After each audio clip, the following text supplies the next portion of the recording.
දෙරණ නාලිකාවේ විකාශය වන සංගීතය ටෙලිනාට්‍ය කියන්නේ වසර ගණනාවක් තිස්සේ එක ලෙස ජනප්‍රියතාවය දිනාගෙන සිටින.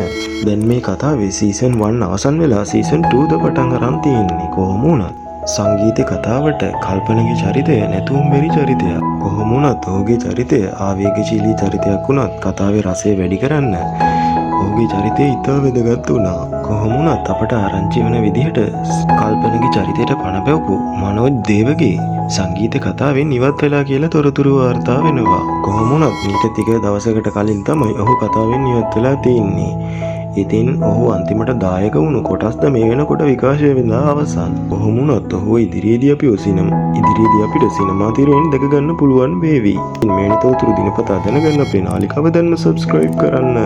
කල්පනට කැමති කෙනෙක් නම් වීඩියෝ එකට ලයික් එකක් දාන්නත් අමතක කරන්න එපා.